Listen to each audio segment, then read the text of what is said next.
로마서 7장 1절부터 14절까지 봉독하겠습니다. 우리 지난 주부에 7장을 오늘 다 보려고 했는데 7장 14절까지만 오늘 증거하겠습니다. 7장 1절 형제들아 내가 법 아는 자들에게 말하노니 너희는 그 법이 사람을 살 동안만 그를 주관하는 줄 알지 못하느냐. 남편 있는 여인이 그 남편 생전에는 법으로 그에게 매인받으나 만일 그 남편이 죽으면 남편의 법에서 벗어났느니라.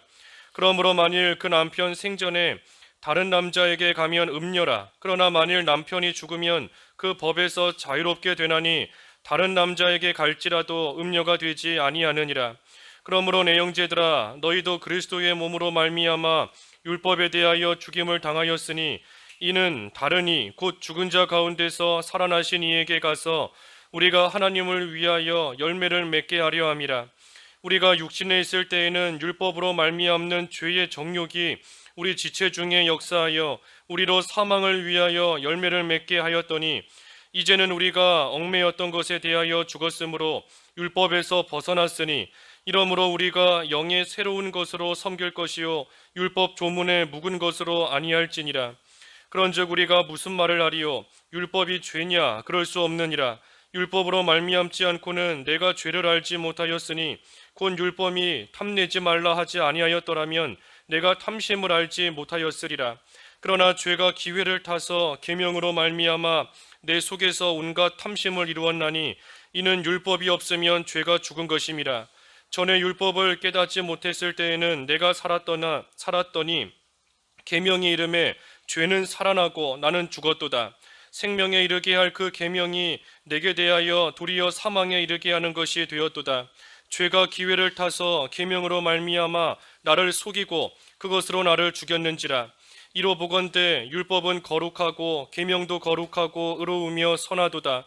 그런즉 선한 것이 내게 사망이 되었느냐? 그럴 수 없느니라. 오직 죄가 죄로 드러나기 위하여 선한 그것으로 말미암아 나를 죽게 만들었으니 이는 계명으로 말미암아 죄로 심히 죄 되게 하려 함이라.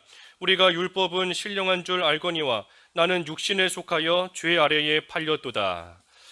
14절까지 보았습니다. 제목은 율법의 올바른 사용입니다. 율법의 올바른 사용. 오늘 7장 우리가 이 로마서 7장까지 말씀이 조금 어렵습니다. 8장도 조금 어렵기는 하지만 그래도 8장부터 들어가서는 또 우리 이 생활에 또 적용할 수 있는 또 그러한 삶의 규범으로서의 말씀들이 많이 있기 때문에 우리가 7장까지가 사실 조금 어렵다 하면 어려울 수 있는 그러한 말씀입니다. 읽어도 무슨 말인지 모르겠고 분명히 내 눈으로 내 입으로 읽기는 읽었지만 이게 무슨 말인가 무슨 뜻인가 잘 와닿지 않는 그러한 구절들이 많이 있기 때문인 겁니다. 그래서 오늘 본문 통해서 우리가 율법의 올바른 사용, 율법이 우리에게 어떠한 용도로 주어졌고 우리가 지금 어떻게 율법을 써야 되는가 하는 거에 대해서 쭉 증거하겠습니다. 여기 1절에서 3절까지 말씀은 이 법 아래에 있는 자들에게 말한다. 그 법이 사람이 살 동안만 그를 주관한다 그랬습니다. 법은 사람이 살아있는 동안에만 그를 주관한다. 그래서 그 예로서 2절과 3절에 보면 남편 있는 여인이 그 남편이 살아있을 때에는 그 남편에게 매인받이지만 남편이 죽으면 이제는 그 남편에게서부터 벗어난다. 그렇기 때문에 만일 그 남편이 살아있는 동안에 다른 남자에게 가면 그것은 간음죄를 짓는 것이고 그러한 여자는 음녀라고 불릴 수밖에 없지만 하지만 남편이 죽고 나면 이제는 그 법에서 자유롭게 되니 이제는 다른 남자에게 갈지라도 음녀가 되지 않는다 하고 지금 말하고 있는 겁니다. 이 율법은 사람이 살아있는 동안에만 우리를 주관할 수 있는 겁니다. 법은 사람이 살아있는 동안에만, 사람이 죽고 나면 더 이상 이 법이 이 사람을 지배할 수 없어요. 살아있는 사람이기 때문에 그 법의 지배를 받고 또 그 법에서 어긋나는 잘못되는 그러한 일을 하면 그 법에 의해서 제재를 받고 또 벌을 받고 심판을 받는 겁니다. 하지만 이미 죽었다라고 하면 그 죽은 사람에게는 더 이상 그 법을 적용할 수가 없어요. 또 그 법의 제재를 받을 수도 없는 겁니다. 우리 요즘에 사회에서도 이렇게 보면 죄 지어서 감옥 갈 사람이 스스로 목숨을 끊고 그런 뉴스 기사 종종 볼 때 있지 않습니까? 그 사람이 분명히 죄를 지었기 때문에 그 법에 의해서 감옥 가야 될 사람인데 그 사람이 죽고 나니 이제는 더 이상 감옥 갈 그런 게 없는 겁니다. 죽은 사람을 감옥 보낼 이유도 없는 것이고 그럴 필요가 없어요. 그 법의 제재에서부터 이제는 벗어나는 겁니다. 그래서 이 율법도 마찬가지라는 겁니다. 우리가 율법 아래 있을 때에는 그 율법의 정죄를 받고 그 율법으로 인해서 죽어야 되지만 우리는 그 율법에 대해서는 벗어난 자가 되었기 때문에 더 이상 그 율법의 정죄를 받고 율법으로 인해서 사망에 이르지 않는다는 겁니다. 여기 4절에 그랬죠. 4절. 그러므로 내 형제들아 너희도 그리스도의 몸으로 말미암아 율법에 대하여 죽임을 당하였으니 이는 다르니 곧 죽은 자 가운데서 살아나신 이에게 가서 우리가 하나님을 위하여 열매를 맺게 하려 함이라. 이 말씀이 무슨 말씀인가 하면 너희도 그리스도의 몸으로 말미암아 율법에 대하여 죽었다 그랬습니다. 율법에 대하여 죽었다. 우리가 원래 율법 아래 있다라고 하면 그 율법에 의해 정죄받고 우리가 죽어야 돼요. 왜냐하면 죄의 싹은 사망이기 때문에. 우리 지난주 그 6장 마지막에 봤지 않습니까? 죄의 싹은 사망이다. 그러니 우리가 율법으로 정죄받으면 다 죽어야 되는 겁니다. 그런데 죽어야 되는데 그리스도께서 우리를 대신하여 그 죄값을 치르시고 죽으셨으니 그 그리스도와 연합된 우리도 이미 죽은 거라는 겁니다. 원래는 내가 죽어야 되지만 예수님이 죽으셨고 예수님이 대신 죽으셨고 나는 그 예수님과 연합되어 합쳐졌기 때문에 예수님의 죽음이 내 죽음이 되어서 내가 죽은 것과 마찬가지로 똑같이 되었다 하는 겁니다. 그러니 너희도 그리스도의 몸으로 말미암아 그리스도의 지체가 된 거예요. 그리스도와 연합되었기 때문에 그리스도의 몸, 그리스도의 지체가 된 겁니다. 그래서 그리스도의 몸으로 말미암아 율법에 대하여 죽임을 당하였다. 그러니 우리도 죽었기 때문에 율법에서 벗어난 겁니다. 더 이상 율법으로 정죄받지 않는 것이고 더 이상 율법에 비추어 죽음에 이르는 것이 아닌 겁니다. 왜? 율법으로서는 이미 죽었기 때문에 그렇다는 겁니다. 하지만 또 4절 하반절에 보니 이는 다르니 곧 죽은 자 가운데서 살아나신 이에게 가서 우리가 하나님을 위하여 열매를 맺게 하려 함이라. 여기 다른 이에게 간다 그랬는데 이 율법에 대해서는 죽었으니 이제는 율법이 아니라 다르니 그리스도에게 간다는 겁니다. 그래서 우리가 그리스도와 연합되어서 죽었을 뿐 아니라 또한 그와 연합되어서 우리는 살아났습니다. 예수님이 부활하셨으니 예수님과 연합된 우리도 부활한 겁니다. 살아난 겁니다. 그러니 죽었던 우리의 영이 이제는 다 살아났어요. 예수님을 믿음으로써 예수님과 연합된 자는 그 예수님의 생명이 내 생명이 되니 그러니 죽었지만 살아난 겁니다. 그래서 우리의 죽었던 영이 예수 그리스도의 그 생명으로 말미암아 우리는 다 살아났습니다. 중생한 겁니다. 중생한 것.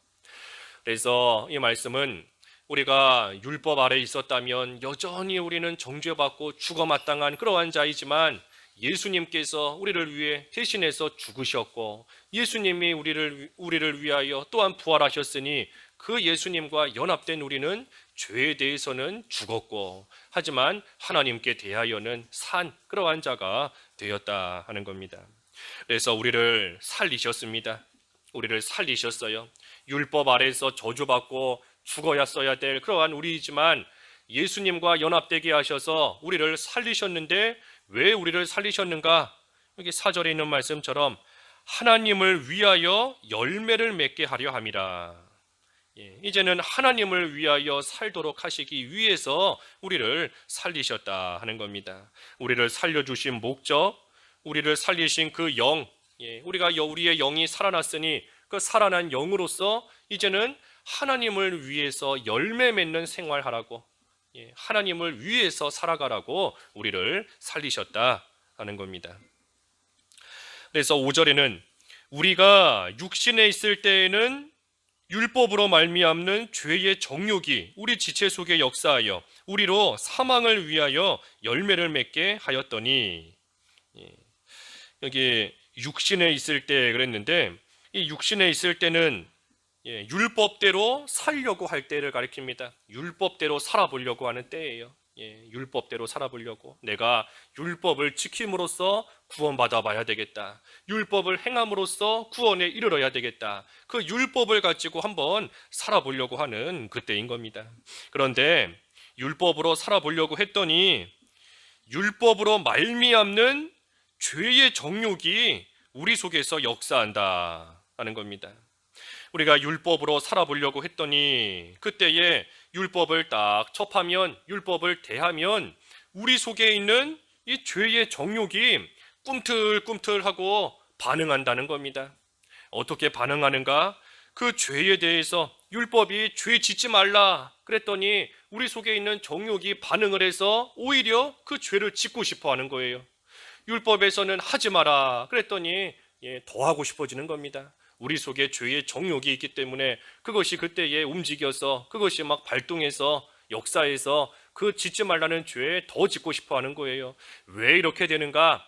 사람이 전적으로 부패했기 때문인 겁니다. 사람이 부패했기 때문에, 사람이 타락했기 때문에 타락한 사람이 선한 율법을 접하게 되니 거기에서 반항심이 생기는 겁니다. 더러운 것이 깨끗한 것을 딱 만나게 되니 막 반응을 일으키는 거예요.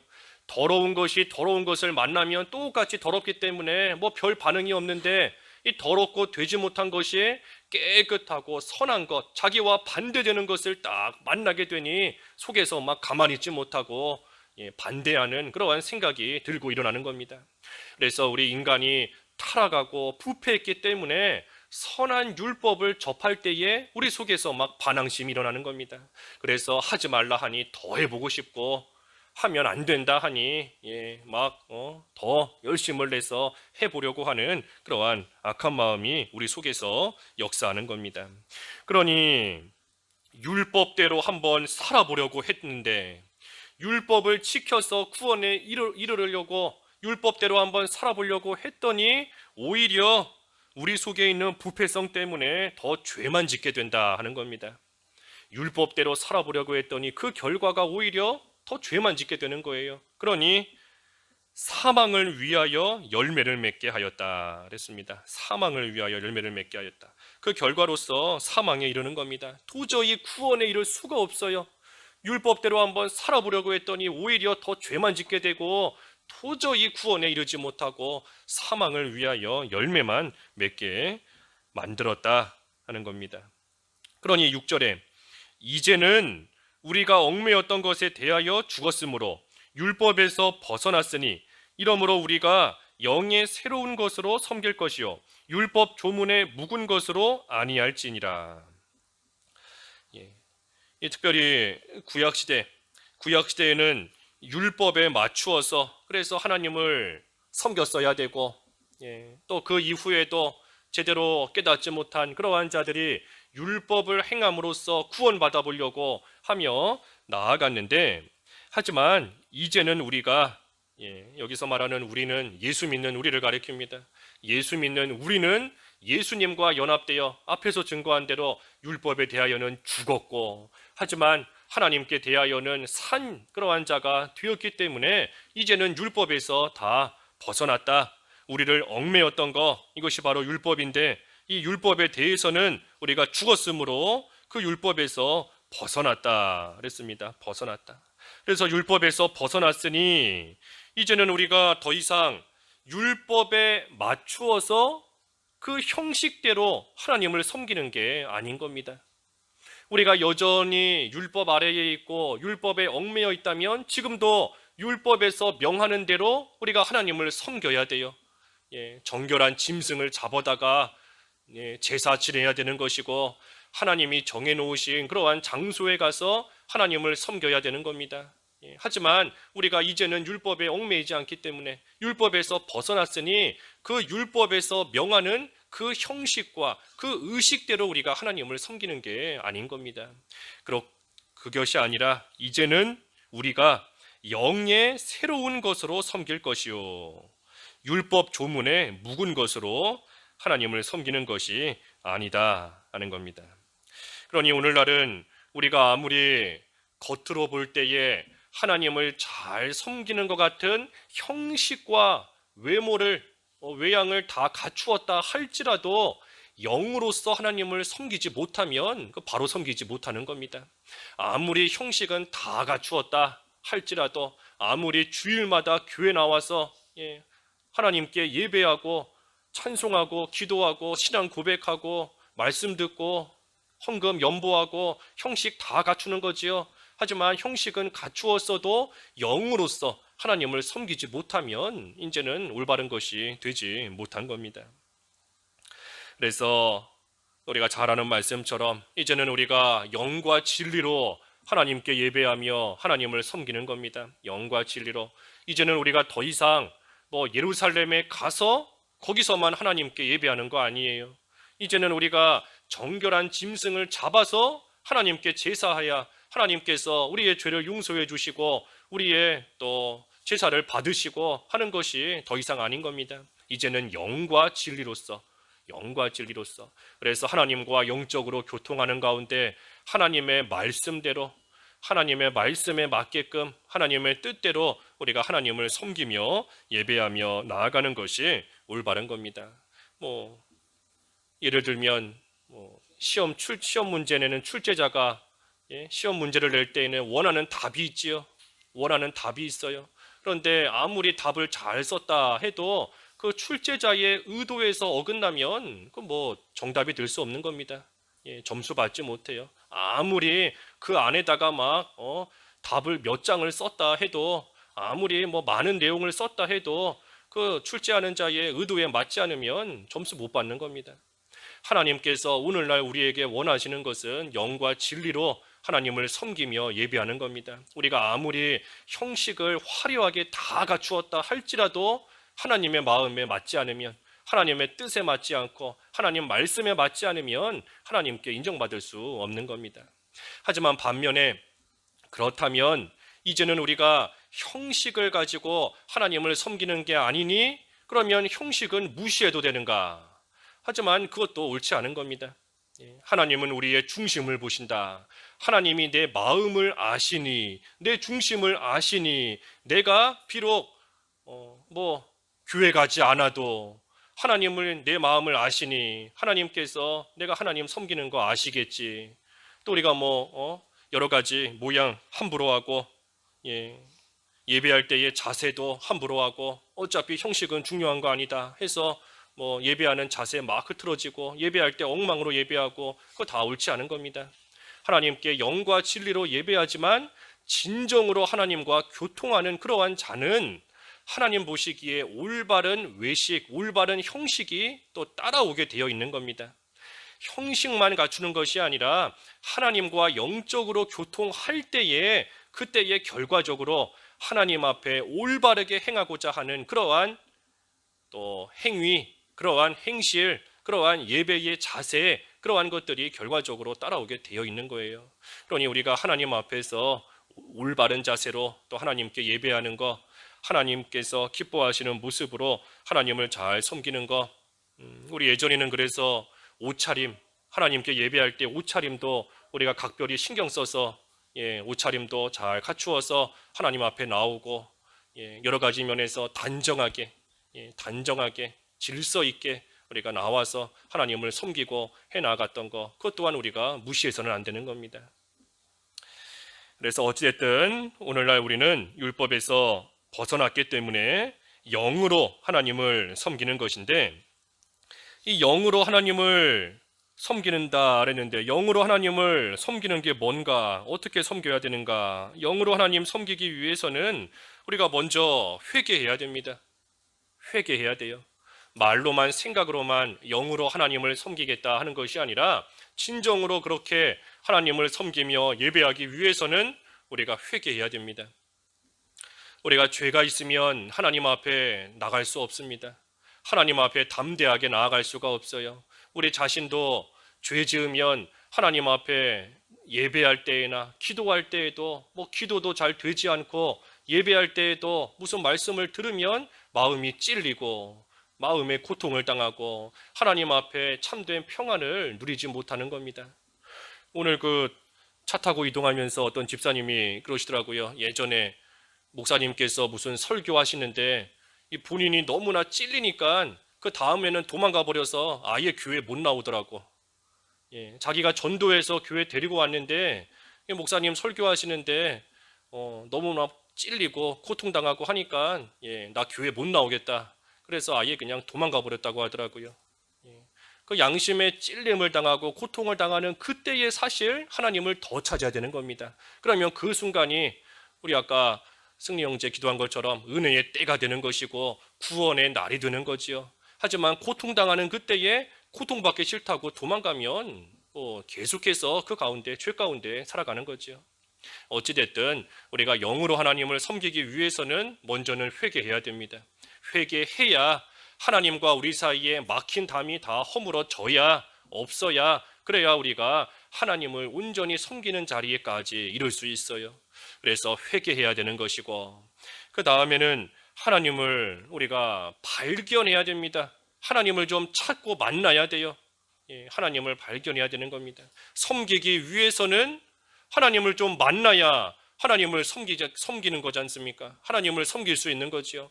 하나님을 만나지도 못했는데 하나님은 저 멀리 계시는데 나는 여기서, 하나님은 저 앞에 계시는데 나는 등 돌리고 뒤에서 하나님 어디 계십니까? 하나님 찾으면서 섬기려고 하는 거 그거 합당치 않은 겁니다. 하나님을 만나야 돼요. 하나님을 발견해야 되는 겁니다. 그래서 우리가 이제는 이 율법이 시키는 대로 하듯이 형식적으로만 교회에 왔다 갔다 하는 것이 아니라 진정으로 하나님을 만나야 됩니다. 형식적으로만 하나님께 예배하는 것이 아니라 정말로 하나님을 발견하고 하나님을 찾고 하나님을 만나야 돼요. 율법에서는 그 형식을 가르쳐 주는 겁니다. 형식을 어떻게 하면 하나님께 제사하는 방법이다. 어떻게 하나님을 섬겨야 된다. 그 형식이에요. 하지만 우리는 더 이상 그 율법이 명령하듯 그 형식적으로 하나님을 섬기는 것이 아니라 진정으로 내가 하나님을 만나는 생활, 그래야 우리가 하나님을 영으로서 섬길 수 있는 겁니다. 그리고 마지막 세 번째는 하나님의 말씀 그대로 순종하는 겁니다. 하나님의 말씀 그대로 순종하는 것이 영으로 하나님을 섬기는 거예요. 우리가 누가 누구를 섬긴다, 가령 신하가 왕을 섬긴다 하면 그 왕의 말을 잘 듣는 것이 섬기는 겁니다. 왕이 하라고 하는 그대로 신하가 잘 따르고 그 왕의 명령대로 순종하는 것이 신하가 왕을 섬기는 거예요. 마찬가지로 우리가 하나님을 영으로 섬긴다 하면 하나님의 말씀 그대로 순종하는 생활, 하나님께서 하라 하시는 대로 하고 하지 말라 하면 하지 않고 말씀대로 행하는 그러한 생활이 또 하나님을 영으로 온전히 섬기는 그러한 생활이 되는 겁니다.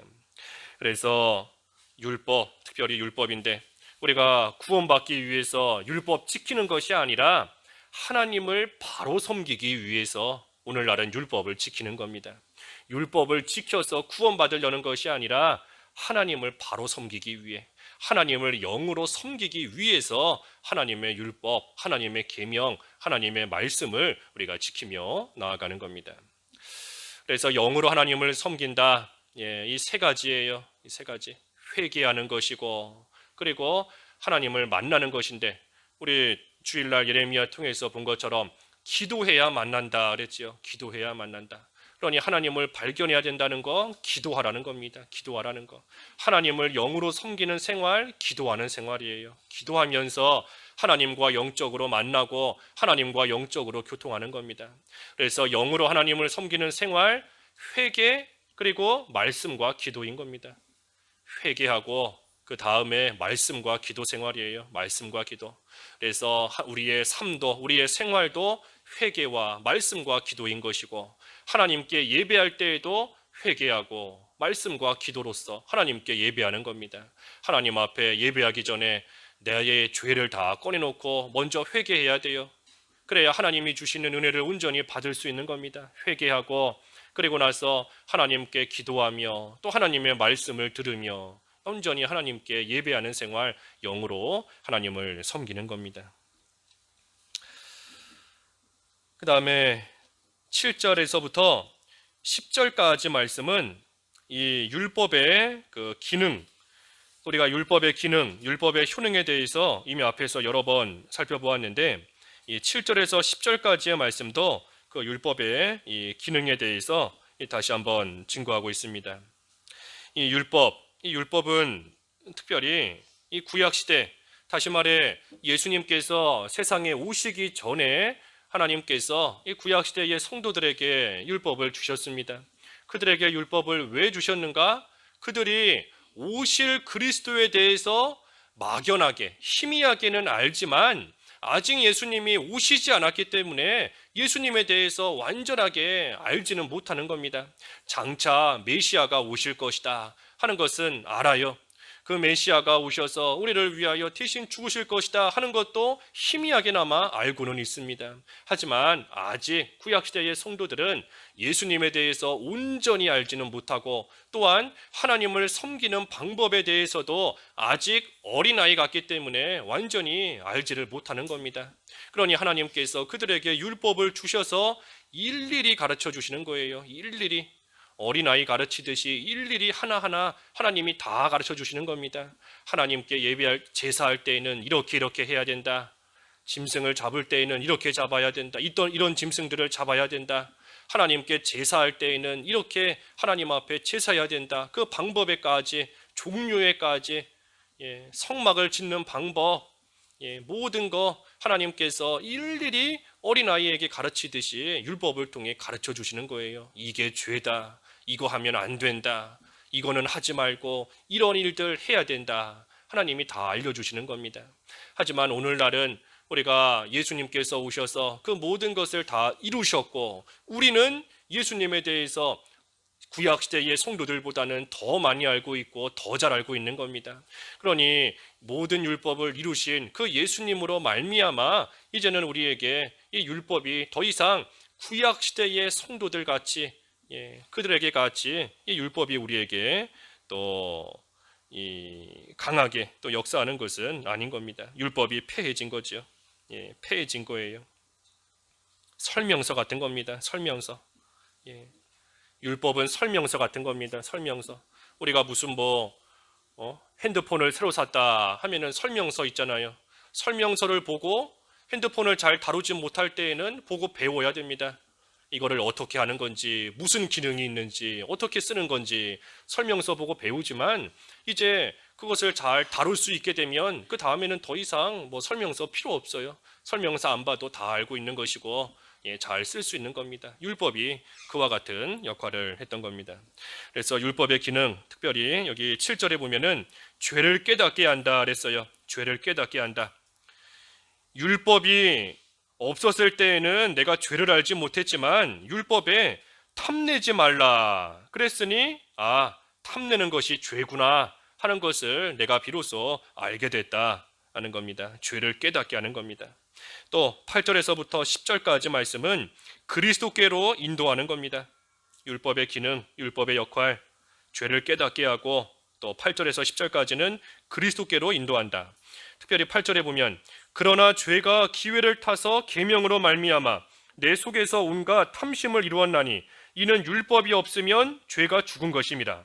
전에 율법을 깨닫지 못했을 때에는 내가 살았더니 계명이 이름에 죄는 살아나고 나는 죽었도다. 생명에 이르게 할 그 계명이 내게 대하여 도리어 사망에 이르게 하는 것이 되었도다.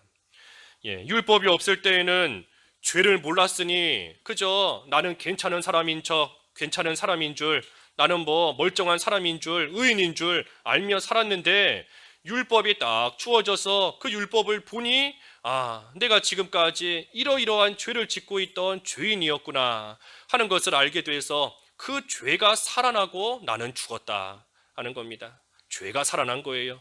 그 전까지는 죄가 죄인 줄을 몰랐으니 죄는 없었고 죄가 죽었고 나는 살아 있었지만 하지만 율법을 통해 죄를 깨닫고 나니 이제는 반대로 죄가 살아났습니다. 이게 죄다. 죄가 다 드러난 거예요. 하지만 반면에 나는 그 율법에 비추어 보니 나는 그 죄를 짓고 있는 그러한 죄인이구나 해서 나는 죽었다는 겁니다. 그러니 어떻게 되었는가? 그리스도께로 나아갈 수밖에 없게 만드는 겁니다. 율법으로서는 아무리 내 자신을 비추어 봐도 죽을 수밖에 없어요. 율법에 있는 것들 하나하나 보니 여기에도 걸리고 저기에도 걸리고 나는 율법에 비추어 보면 죽을 수밖에 없다. 그러니 내가 살기 위해서는 이 율법을 다 이루신 예수님께로 가서 그 예수님과 연합이 돼야지만 내가 살 수 있구나 하는 것을 알게 된다는 겁니다. 그러니 율법의 기능이 뭔가? 먼저는 죄를 깨닫게 하고 그 다음에는 우리가 그 죄인인 것을 알아서 내 힘으로는 구원받을 수 없는 줄 알고 그리스도를 찾고 그리스도에게 나아가게 하는 그러한 역할이 바로 율법의 역할이다. 그리고 마지막 세 번째는 여기 본문에는 없지만 우리가 앞에서 쭉 증거한 것처럼 생활의 규범이다 그랬죠. 생활의 규범, 삶의 규범으로서 주신 겁니다. 하나님을 섬기는 방법, 어떻게 섬겨야 되는가 하는 겁니다. 그러니 구약시대나 신약시대나 율법을 지켜서 구원받는 거 절대 아닌 겁니다. 이거 헷갈리는 분들이 많이 있어요. 구약시대에는 율법을 지켜서 구원받고 신약시대에는 예수님을 믿어서 구원받는다 하고 생각하는 사람들이 많이 있지만 결국 그렇지 않은 겁니다. 구약시대나 신약시대나 다 율법을 지켜서 구원받을 수 있는 자 아무도 없습니다. 아무도 없어요. 오직 그리스도를 예수님을 믿음으로써만 구원받는 겁니다. 행위 구원이 아니에요. 행위로서 구원받을 수 있는 자 한 사람도 없습니다. 행위 구원이 아니에요. 오늘날 이단들 이렇게 얘기하는 거 보면 결국 행위 구원 주장하는 그런 사람들이 많이 있습니다. 사람이 이렇게 악한데, 이렇게 못됐는데, 이렇게 죄짓고 불법을 저지르는데 어떻게 천국 가겠는가? 사람이 좀 깨끗하게 살아야, 사람이 좀 죄 안 짓는 생활을 좀 해야 천국에 갈 수 있지. 어떻게 죄 지으면서 천국 갈 수 있는가? 세상 사람들의 관점으로 볼 때에는 믿으면 구원받는다 하는 것이 이 불합리하게 보이는 겁니다. 말이 안 되는 것처럼 보여요.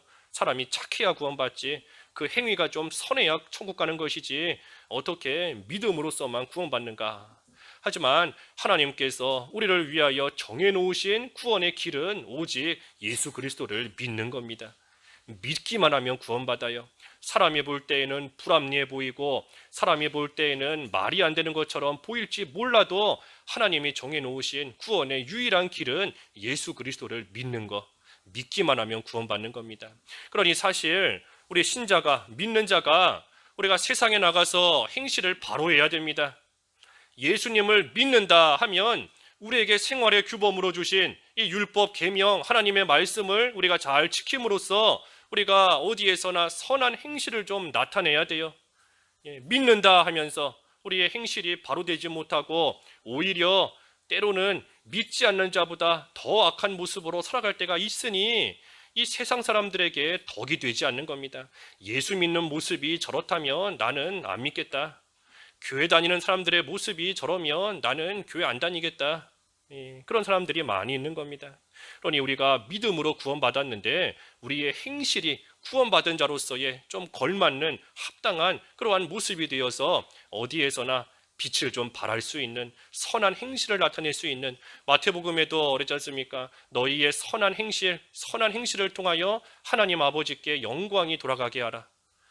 우리가 선한 행실을 해야 하나님의 영광이 좀 나타나고 믿는 자로서의 올바른 모습이 또 될 수 있는 겁니다. 그 생활하도록 하기 위해서 우리에게 생활의 규범으로서 율법을 주신 겁니다. 생활의 규범으로서. 그래서 11절에는 죄가 기회를 타서 계명으로 말미암아 나를 속이고 그것으로 나를 죽였는지라. 이 율법의 기능이 있는데 하나님께서 우리에게 이러이러한 용도로서 율법을 주셨는데 그런데 이 율법이 잘못 사용되고 있다는 겁니다. 율법이 잘못 사용되고 있다. 어떻게 잘못 사용되고 있는가? 죄가 그 율법, 그 계명으로 말미암아 기회를 틈타고 와서 나를 속인다는 겁니다. 죄가 기회를 틈타서 그 율법으로 계명으로 말미암아 우리에게 들어온다는 거예요. 무슨 말인가 하면 계명이 주어지니까 죄가 더 많아졌다는 겁니다. 계명이 우리에게 딱 주어지니 그 틈을 타서 죄가 우리에게 더 많이 들어오게 되었다 하는 거예요. 그래서 앞에서 쭉 살펴본 대로 그대로인 겁니다. 왜 죄가 많아졌는가? 먼저는 죄를 깨달았기 때문에, 몰랐던 죄를 깨달았으니 죄가 많아진 겁니다. 예전에는 죄가 죄인 줄 몰랐으니 죄가 하나도 없는 것 같았는데 이제는 율법을 통해 죄를 깨달았으니 깨달은 만큼 죄가 많아졌다는 거예요. 그래서 이 계명, 율법은 우리를 죄에서 해방시키는 일을 할 수가 없습니다. 율법은 우리를 죄에서 해방시킬 수가 없어요. 그저 율법은 우리로 하여금 죄를 깨닫게 할 뿐인 겁니다. 그러니 이러한 율법을 지킴으로써 구원받는다 할 수 없는 겁니다. 율법을 지켜서 구원받을 수 없어요. 율법은 우리를 해방시킬 수 있는 것이 아니라 오히려 죄가 더 많아지게끔, 죄를 깨닫게끔 하는 그러한 역할이기 뿐인 겁니다. 그래서 그 13절 끝에도 그랬죠. 13절을 먼저 보면 13절 끝에 이는 계명으로 말미암아 죄로 심히 죄되게 하려 함이라. 계명이 있기 때문에 죄가 죄인 줄을 알게 되는 것이고, 그래서 죄가 많아지게 된다 하는 겁니다. 그리고 또 한 가지, 계명이 주어지니까 왜 죄가 더 들어왔는가, 죄가 왜 더 많아졌는가? 앞에서 증거한 대로 우리의 반항심 때문에 죄를 더 짓게 되었기 때문입니다. 아예 몰랐을 때에는 그러한 행동을 안 하는데 이게 죄다 하니 타락한 인간이 반항심을 가지고 죄를 더 지어서 율법이 들어오는 그것을 틈타 죄가 우리 속에 더 들어오게 되었다 하는 겁니다. 그래서 죄가 기회를 타서 계명으로 말미암아 우리에게 들어와서 나를 죽였는지라 그랬어요. 죽였는지라. 여기 나를 속였다 그랬죠. 나를 속였다. 계명으로 말미암아 나를 속였다 그랬습니다. 여기 속였다는 게 무슨 뜻인가 하면, 이 속였다는 것은 이 계명이 악하다 하는 뜻이 아니에요. 계명이 알고 봤더니 악하구나, 그래서 내가 속았다 하는 것이 아닙니다. 계명이 악한 게 아닙니다. 계명은 선해요. 그 밑에 12절에 그랬지 않습니까? 12절 율법은 거룩하고 계명도 거룩하고 의로우며 선하도다 그랬습니다. 계명은 선하고 좋은 것인데 마귀가 그것을 가지고 우리를 속였다는 겁니다. 마귀가 선한 것을 가지고 우리를 속여서 죄를 짓게끔 그렇게 만들었다는 겁니다. 율법에서 하지 마라, 그러니 마귀가 우리를 속이는 거예요. 왜 하지 말라 하겠느냐? 한번 해봐라, 하면 좋다, 좋으니까 하지 말라는 거다. 마치 마귀가 하와를 미혹하듯이 하나님께서 왜 선악과 따먹지 말라 하셨겠느냐? 너가 그거 따먹으면 하나님처럼 될까봐 하나님이 먹지 말라 하신 거다 하면서 마귀가 속인 것처럼 이 마귀가 선한 율법을 가지고 우리를 속이는 겁니다. 딱 한 번만 해봐라. 딱 한 번 한다고 해서 설마 죽겠느냐? 그거 한번 어긴다고 해서, 그 말씀 한번 어긴다고 해서 뭐 무슨 일이 생기겠느냐? 아무 일도 없다. 다른 사람들 죄 짓고도 아무렇지 않게 잘 살고 있다. 믿지 않는 자들 오히려 세상에서 더 성공하고 더 흥왕케 되고 더 출세하고 잘 살고 있다. 너도 그러니 한번 어겨봐라, 하지 마라 하면서 마귀가 이 선한 것을 가지고 우리를 속인다 하는 겁니다. 그래서 우리가 속지 않아야 됩니다. 속지 않기 위해서는 앞에서 증거한 대로 영으로서 하나님을 섬겨야 돼요. 영으로서 하나님을 섬겨야 우리가 하나님과 교통하는 가운데 하나님이 주시는 영적 지혜를 가지고 속아 넘어가지 않을 수 있는 겁니다. 영적인 지혜가 없으면 마귀가 참으로 천사로 가장하고 우리에게 다가와서 우리를 속이고, 또한 선한 것을 이용해서도 우리를 속이는데 마귀가 뭔들 못 가지고 우리를 속이지 않겠어요? 마귀가 그 어떤 것도 가지고 우리를 속일 수 있는 겁니다. 그러니 우리가 속아 넘어가지 않기 위해서는 영으로 하나님을 섬기는 생활, 그래서 하나님께서 주시는 그 영적인 지혜를 가지고 있을 때 우리가 모든 것을 분별하며 올바른 길로 걸어갈 수 있는 겁니다. 그래서 속지 않아야 된다. 특별히 율법이 악해서 우리를 속인 것이 아니라 율법은 선하지만 마귀가 그것을 가지고 우리를 속여서 죄 짓게 만드는 것이다 하는 겁니다. 13절과 마지막 14절에 그런즉 선한 것이 내게 사망이 되었느냐? 그럴 수 없느니라. 오직 죄가 죄로 드러나기 위하여 선한 그것으로 말미암아 나를 죽게 만들었으니 이는 계명으로 말미암아 죄로 심히 죄되게 하려 함이라. 우리가 율법은 신령한 줄 알거니와 나는 육신에 속하여 죄 아래에 팔렸도다. 율법 그 자체는 선하고 의롭고 거룩하고 신령한 것이다. 하지만 단지 사람이 악하기 때문에 마귀가 그 틈을 타고 들어와서 선한 율법을 가지고 우리를 속여서 우리로 하여금 죄짓게 만드는 것이다 그랬습니다. 그래서 나는 육신에 속하여 죄 아래에 팔렸도다. 죄 아래에 팔렸다. 죄 아래에 팔렸으니 죄에게 팔려간 죄의 종이 된 겁니다. 죄의 종이 되었어요. 죄의 종이 되었으니 죄를 지을 수밖에 없게 된 겁니다. 특별히 언제 그렇게 죄의 종이 되고 죄를 짓게 되는가? 육신에 속할 때, 육신에 속하여 죄 아래에 팔렸도다 그랬으니 육신에 속해 있는 그러한 생활, 다시 말해 육신의 부패성대로 살아가면 반드시 죄 짓게 된다 하는 겁니다.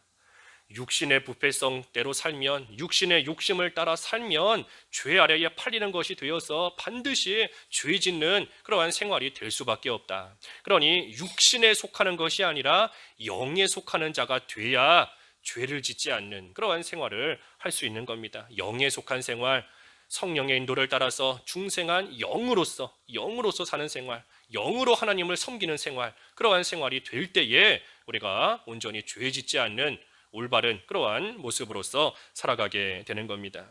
그래서 우리가 영으로서 하나님을 잘 섬기는 생활이 되도록 하기 위해서 우리에게 율법을 주신 것이지, 우리로 하여금 구원받게 하시려고 우리에게 율법을 주신 것이 아니다. 그런데도 율법을 지켜서 구원받겠다 하는 것은 하나님이 주신 율법을 잘못 사용하고 있는 겁니다. 잘못 사용. 그래서 우리는 다 율법에 대해서는 죽었고 벗어난 그러한 자로서 이제는 우리가 하나님을 영으로 섬기는 그러한 자가 되었으니 하나님께서 주신 그러한 율법을 따라서 하나님 앞에 올바른 모습으로 하나님을 잘 섬겨 나아가는 그러한 생활, 그래서 하나님을 위해서 참으로 많은 열매를 맺는 그러한 저희들의 또 삶이 다 되어야 되겠습니다. 기도하겠습니다. 잠깐 기도하시죠.